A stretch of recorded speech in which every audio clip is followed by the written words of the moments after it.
नमस्कार दोस्तों, तो आप वो केंद्रीय विद्यालय हब के साथ और आज हम लोग इस वीडियो पे प्रीवियस ईयर क्वेश्चन करने वाले हैं जो कि सब्जेक्ट ईवीएस से है, सीटीएट पेपर 1। और ये आपका बार बार पूछा जाता है और ये टॉपिक जो आपका है प्लांट्स एंड एनिमल्स है, क्योंकि मैंने पहले ही कहा था दोस्तों कि ये प्लांट्स एंड एनिमल्स वाला टॉपिक थोड़ा सा लॉन्ग है फैमिलीज एंड फ्रेंड्स के कंपेयर में, और यहाँ से बहुत सारा ऐसा क्वेश्चन आ जाता है। और ये जो है ना क्वेश्चन, ये लास्ट है, मतलब कि पहले मैंने आपको टोटल मिला के 3 सेशन दिया है इस टॉपिक पे। तो इस टॉपिक पे जो मैंने क्वेश्चन दिया है ना, वो बहुत ही इंपॉर्टेंट क्वेश्चन है। वही क्वेश्चन बार बार घुमा के इस टॉपिक से आता है, ठीक है। तो आइए सॉल्व करते हैं। पहला क्वेश्चन है, when a snake charmer plays in his musical instrument been, the snake swing its head to and fro to its sound, how do you think the snake respond to the musical instrument. देखिए snake के बारे में है बताया गया है।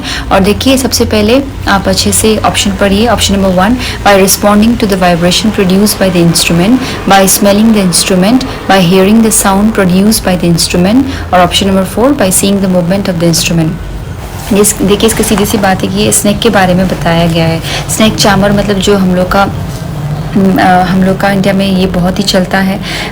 और ये भी चीज़ है कि ऐसे भी बोला जाता था जैसे कि मूवी में देख के कि हाँ सफ़ेरा अगर एक बार बीन बजाए तो सामने एकदम कहीं का भी जो सांप है वो सफ़ेरा के सामने आ जाएगा। जी ये बिल्कुल भी गलत है, क्योंकि अब मूवी में तो क्या क्या नहीं सोच सकते हैं ना। लेकिन मेन इसका जो रीज़न है, क्योंकि देखिए स्नेक क्या है, स्नेक रेप्टाइल्स में फैमिलीज़ में आता है ना।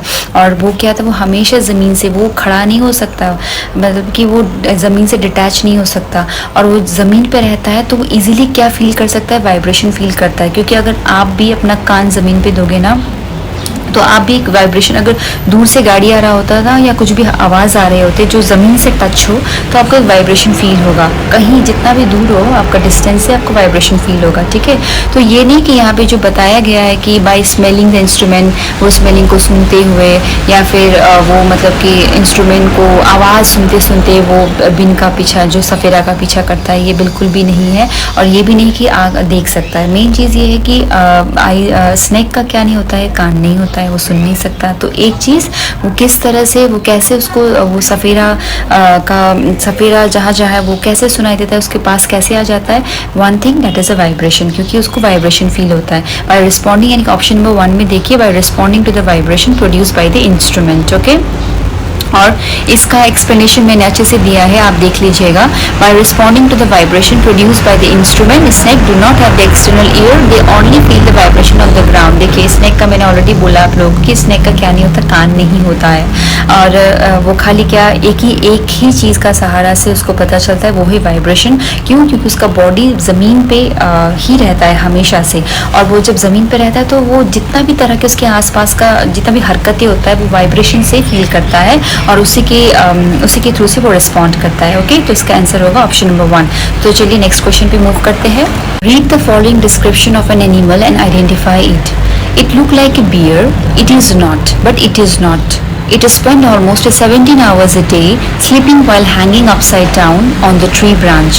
It eats the leaf of the same tree on which it lives, and it lives for about 40 years.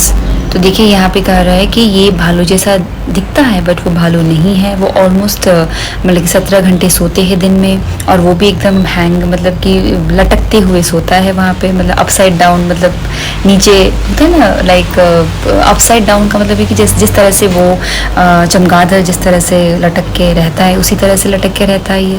It eat the leave of the same tree, मतलब वो वही का उसी पेड़ का पत्ता खाता है जिस पेड़ में वो सोता है, जिस पेड़ में वो रहता है। और वो 40 साल तक रहता है। ये कौन है? लंगूर है या चिंपांजी है या पांडा है या स्लोथ है? ऑप्शन पे दिया गया है। देखिए इसका आंसर होगा स्लोथ, ठीक है। अगर आप गूगल में खोल के देखेंगे तो it really look like a kind of the bear, but it is not bear, okay. इसका यही खासियत है ना कि वो 17 घंटे सोता है, उसे किसी चीज़ का परवाह नहीं है। वो जिस पेड़ पे रहता है आराम से उसी पेड़ पे मतलब उल्टा लटकते हुए सो जाता है, ठीक है, लटकते हुए सोता है। उसे किसी भी चीज़ का टेंशन नहीं है, क्योंकि वो जिस पेड़ पे रहता है ना उसी पेड़ का आराम से जो उसको मिल जाए, बहुत संतुष्टि वाला एनिमल है ये। मतलब कि जो उसको मिल जाता है, जो पत्ता वत्ता मिल जाता है वहाँ से वही खाता है। और वो बस क्या करता है कि पूरे हफ्ते में सिर्फ एक बार, कभी कभार वो भी, ठीक है, मतलब कि एक बार वो नीचे उतरता है थोड़ा सा, मतलब कि रिलीफ, अपने आप को रिलैक्स करने के के लिए, ठीक है। जैसे कि हम लोग बहुत ज़्यादा जब स्कूल जाते जाते प्रेशर हो जाता है तो कभी कभार हम लोग संडे के दिन बाहर निकलते हैं ना, तो ऐसे ही इनका ये स्रोत का भी कहानी है कि जब वो बहुत थक जाता है, मतलब कि पूरे हफ्ते उसका काम ही तो वही है, उसका नेचर ही वही है, ठीक है। तो ये स्रोत क्या करता है कि कभी कभार हफ्ते में बाहर अपने आप को आराम चिल करने के लिए संडे के दिन उतरता है। Okay, this is the option number 4, answer will be the option number 4, that is a sloth. तो आइए नेक्स्ट क्वेश्चन पढ़ते हैं। Almost every part of our country chilies are added while cooking food. Chilies were brought to our country by the traders who came from Uzbekistan, South America, Afghanistan और Australia. देखिए यहाँ पे chillies यानी कि मिर्च के बारे में पूछा गया है, और आप लोगों को पता ही है हम लोग के इंडिया में बिना मिर्च का खाना सब्जी बनती नहीं है। मिर्च जो स्पाइसी खाना बोलने से इंडिया ही रिप्रेजेंट होता है, इंडिया ही टॉप मोस्ट पहले आते हैं। तो यहाँ पे जो पूछा गया है कि मतलब कौन से देश से होके हुए, पता है ये आप लोग का बाहर से भी आता है, जैसे कि कॉमर्शियली और हैवी मात्रा में जो चिली, मतलब कि एक होता है कोई भी चीज़ भी प्रोडक्ट होता है कि कोई तो हम लोग का यहाँ से भी एक्सपोर्ट होता है और यहाँ पे भी उगाया जाता है, कल्टीवेट किया जाता है, लेकिन जो हैवी मात्रा में जो होता है ना कुछ कुछ जो चीज़ें जो बाहर से आती है, ठीक है। तो इवन मिर्च भी मतलब कि बाहर से ही आया था। कौन सा, तो यहाँ पे बता रहे हैं कि कौन से कंट्री से होके आया, Uzbekistan, South America, Afghanistan, Australia. तो इसका आंसर होगा साउथ अमेरिका। तो एक्सप्लेनेशन में देखिए, South America is the correct answer. Chilies are the native to the South America. देखिए जिस तरह से अब हम लोग का एक बॉर्न प्लेस होता है ना कि हम लोग का मेन, अब आप लोग जॉब के लिए, कोई लोग यहाँ से अपनी जगह से ट्रांसफ़र क्यों होता है, क्यों जाते हैं बाहर पे, वो अपने जॉब के लिए जाते हैं या फिर किसी लाइक रिलेटिव से मिलने के लिए जाते हैं या फिर कुछ लाइक शॉर्ट टर्म घूमने के लिए जाते हैं, वैसे ही सोचिए। लेकिन हम लोग जितना भी जहाँ भी जाए तो हम लोग का ये तो रहेगा ना, पहचान तो रहेगा ना, कि आइडेंटिटी तो रहेगा कि हम लोग कहाँ से है, एक पर्टिकुलर प्लेस से। वैसे ना चिलीज़ का भी ना नेटिव जो जन्म स्थान आप मान लीजिए नहीं, वही मतलब कि जहाँ से उसका ओरिजिन नेटिव है वो है साउथ अमेरिका, ठीक है। तो पीपल आर कल्टिवेटिंग, मतलब ये ना 6000 साल पहले से कल्टिवेट होता आ रहा है, मतलब कि 6000 साल, सोचिए मतलब कितना पुराना साल से वो लोग ये उगाते, कल्टिवेट करते हुए और एक्सपोर्ट भारी मात्रा में बाहर पे वो एक्सपोर्ट करते हुए आ रहे हैं। और it were brought from the South America to India. तो इंडिया में ना पोर्तुगीज लेके आया था, मतलब कि through the colony of the Goa. Okay, so clear, what will be the answer? Answer is option number 2, that is the South America. So let's move toward the next question. देखिए next question है, the different pattern on the skin of the animals are, मतलब कि skin का जो animal का जो आप pattern देखते हो ना, मतलब कि एनिमल में डिफरेंट टाइप ऑफ पैटर्न होते हैं। पैटर्न मतलब उसमें एक आपका मतलब कि एक स्ट्रक्चर्स देते हैं, वो क्यों होता है ऐसे। तो ऑप्शन देखिए, due to the weather condition they live in, जिस तरह से जिस तरह का वेदर में वो रहता है इसीलिए। An indication of the physical strength, मतलब हो सकता है जितना ज़्यादा वो पैटर्न दिखे उतना वो फिजिकल स्ट्रेंथ को दर्शाता है। Option number 3, due to the reflected light, मतलब कि लाइट के रिफ्लेक्शन के कारण वो दिखता है। Option number 4, due to the hair on the skin, तो क्योंकि उसके हेयर बॉडी में क्या होता है, हेयर होता है, तो यही आंसर है, उसके बॉडी में हेयर होता है, ठीक है। मतलब कि देखिए आप जैसे कि आप देखिए, आपका बेस्ट एग्जांपल मैं दूंगी कि वो जो पिल्लो वगैरह अभी डिज़ाइन का पिल्लो आया है, पता है आप अगर उसको इस तरह से मूव करेंगे वो दूसरा बन जाता है, ठीक है। डॉल्फिन इस यहाँ से मूव करेंगे वो सारा पैटर्न एक साइड हो जाता है, वो डॉल्फिन बन जाता है। फिर उस साइड मूव करो तो सोचो कि ये क्यों है, क्योंकि वो स्पार्कल है। और उसी तरह से यहाँ पे ऐसा क्यों दिख रहा है, क्योंकि वो स्किन हेयर है। अगर मैं हेयर, क्योंकि हेयर ही एक ऐसा है जैसे कि आप इस साइड ले जाओ तो हेयर तो मूवमेंट करेगा ना इस साइड से, जिस तरह से हेयर मूव करता है, जिस तरफ आप मूव करेंगे उसी तरह से वो एक स्ट्रक्चर एक पैटर्न देगा।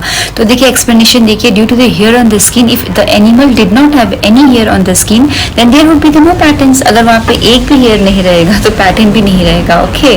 तो मतलब कि क्योंकि वो आपका देखिए हेयर का वही है ना कैरेक्टर्स की, इट मूव, ठीक है। अगर आप उसको ऐसे स्ट्रेट रख दोगे फिर यहाँ से साइड कर दोगे तो वो सारा आपका पैटर्न किस लिए है, वो हेयर के कारण है। Those animal whose ear you can see have hair on their body, मतलब जो एनिमल का कान होता है ना उसका हेयर होता है बॉडी में, जिस एनिमल का कान नहीं होता है उसका हेयर नहीं होता है। और ये आपका जिस एनिमल का एक्सटर्नल ईयर दिखता है वो एनिमल को मतलब कि वो यंग वन बर्थ देता है, ठीक है। वो मतलब कि egg, it will not lay egg, it will give the young one baby, okay. So these are the answer of this question number 4, मतलब due to the hair on their skin will be the correct answer. Now let's move toward next question, और ये last question है। Which one of the following insect does not live together in a colony like a honey bee. देखिए honey bee हमेशा किस पे रहते हैं, हमेशा ग्रुप में रहते हैं, ठीक है। तो यहाँ पे एग्जाम्पल दिया गया है termite, spider and an wasp से। देखिए इनमें से, इन चारों में से कौन सा है जो कि ना एकदम डिटैच होकर अलग से रहता है, उसको मतलब कि ग्रुप में रहना पसंद भी नहीं है। तो इसमें से आपका एग्जाम्पल होगा स्पाइडर ही होगा, ठीक है। Spider does not live together in a colony like a honey B. और आप लोग को पता है कि जैसे कि हनी बी हुआ, मतलब कि जो बी हुआ ना, बी को आप सोशल इंसेक्ट भी बोलते हैं, क्योंकि उसको ग्रुप में रहना पहले पसंद से भी ना उन लोग का, मतलब कि उन लोग का सोच लीजिए जैसे कि एक राजा का जो वो रहता है ना, जिस तरह से काम बंटवारा होता है पहले, वैसे ही इसमें से उसमें से सिर्फ ना सिर्फ बच्चा देता है रानी, ठीक है। और उसको रानी का सेवा करने के लिए बहुत सारे वहाँ पे वर्कर होते हैं, बहुत सारे सेवक होते हैं, सैनिकों होते हैं, ठीक है। उसी तरह से ना वो लोग क्या करते हैं, काम को डिवाइड करके रखा होता है।